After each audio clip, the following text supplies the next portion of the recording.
Pittsburgh, Pennsylvania, also known as the Steel City, home to the Pittsburgh Steelers, Pirates, Penguins, and approximately 303,207 people as of 2021, with about 9% of that population being foreign-born, according to Data USA.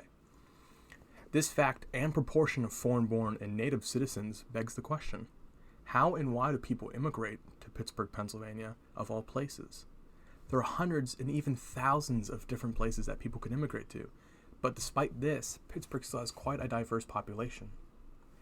In these next 10 minutes, there will be several pieces of information that will answer this important question on why there is such a large population of these foreign-born citizens. The primary question I'll be asked is the following. How does the mayor, the University of Pittsburgh, and opportunities for employment help bring in immigrants into the city of Pittsburgh? The Pittsburgh Welcoming Agenda, which was a plan from the mayor of Pittsburgh at the time, Luke Ravenstahl. The Honorable Ravenstahl was one of the 18 city mayors to write a letter to the then President Barack Obama and offer to take in a large group of refugees.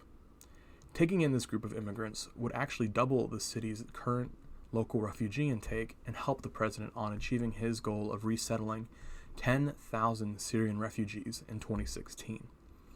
The mayor, Honorable Luke Ravenstahl, had even conducted in 2016 a welcoming week, which helped the city welcome their brand new refugees in a more warming and public way.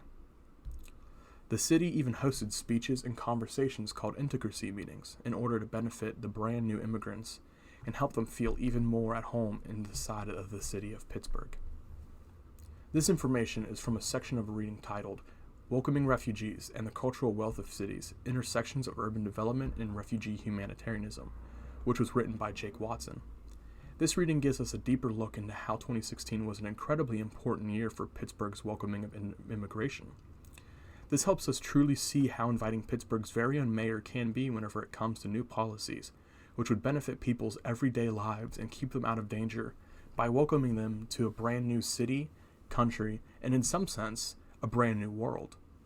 The city of Pittsburgh's mayor also makes an effort when having these welcoming week parties and just shows even more, if it was ever questionable, just how much the mayor cares about making these people who were just forced to leave their home and country and start all over again truly feel as if they found their brand new home. In the previous claim, it was discussed that the mayor has already in the past cared about the immigrants and how they are being treated. Now the question is, how does the mayor plan on doing so in the future? The article written by Jake Watson brings this exact question into light.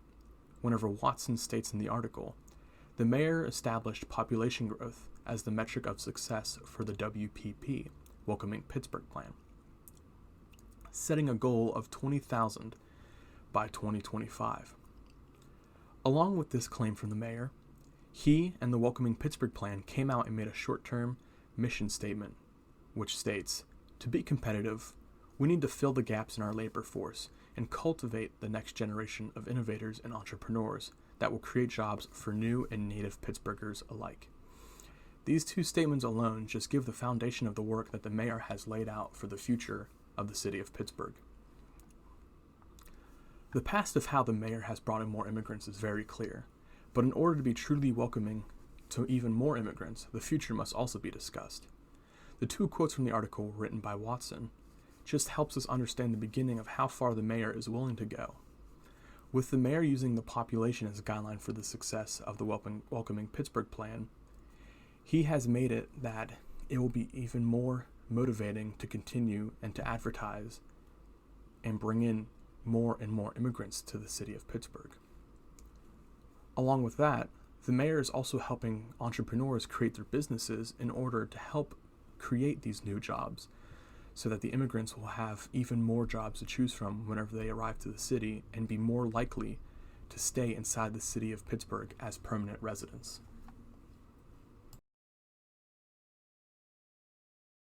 With all this from the mayor of Pittsburgh, we also need to take a look at a smaller yet still influential group in bringing in immigrants to the city: colleges and universities. In the article from the Pittsburgh City paper titled "Pittsburgh Has the Most Educated Immigrants in the U.S.," written by Janine Faust, It gives a bit more information on the subject of immigrants coming to the city of Pittsburgh for a higher education.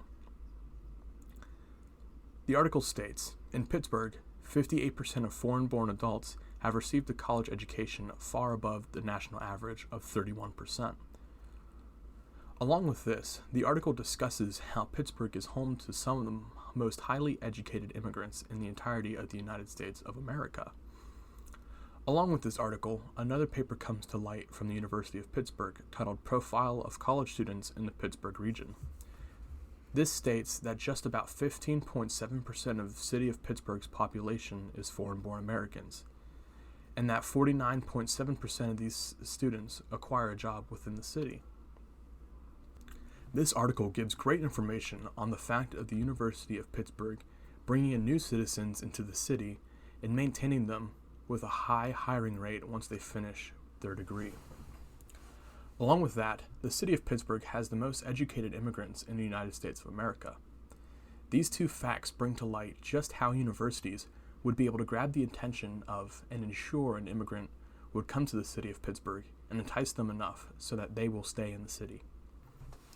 The common tactic in order to ensure immigration to the city that the University of Pittsburgh uses is this method of promising to help those who graduate from the university with obtaining their first job. Most likely one that is in the city because of companies having links that work at the university. This tactic ensures that the immigrant will stay in the city because of the promise of work, which also in turn brings them to come to the city in the first place. Accompanying that information, the fact that Pittsburgh has the most highly educated immigrants in the United States of America also brings in immigration because that statistic speaks volumes of the level of education that is offered within the city of Pittsburgh. This fact is partnered with the idea that if an immigrant is researching for colleges and where to go, if they would see that Pittsburgh has the most highly educated immigrants in the United States of America, and the desire to go to the United States of America for their education, they would be even more drawn to coming to Pittsburgh. All of these facts all accumulate into the general view that the statistic shows the truth behind what is going on in the city. And if the city has a high rate of well-educated immigrants, a high rate of getting a job in the city, and an already large population of immigrants, it would be extremely enticing for someone to choose Pittsburgh to be where they would study for their career and even start their career. Everyone in the United States of America has a career. This is just a simple fact. Since people in today's society are required and expected to have a career in this day and age, immigrants tend to come to Pittsburgh, Pennsylvania in order to start their career or even continue it. In the article titled African Immigrants in Low-Wage Direct Health Care, Motivations, Job Satisfaction, and Occupational Mobility, which was written by Yolanda Covington Ward, talks about this exact phenomenon of people having their career in Pittsburgh. Care work is especially popular in Pittsburgh, Pennsylvania, because of the constantly aging population and lack of a younger population. This causes job growth and requirements to fill out said positions. When Mrs. Covington Ward interviewed a Nigerian immigrant, she got a response that helps us understand why immigrants would tend to have careers like this one. The article states, "My twin brother was also working for X company, so I got referred by him and then I started working for X company." Coming to America does not only need to be for a career that is lined up for you already. Some people actually just need to get out of a current situation and have heard about employment opportunities in different countries. In the case of the Nigerian immigrant in the article by Covington Ward, we see that someone was recommended by their family member to get a job in a certain career, and so they immigrated to the United States and got a job with their brother. Careers are very hard and sought after in Pittsburgh, Pennsylvania, and in most of the country, there's an incredibly competitive employment environment, but the pay can be incredible. According to ZipRecruiter, the jobs in care, as seen in the article, can pay up to $60,000 a year. That being said, immigration to Pittsburgh for the reason of obtaining a job is fairly common.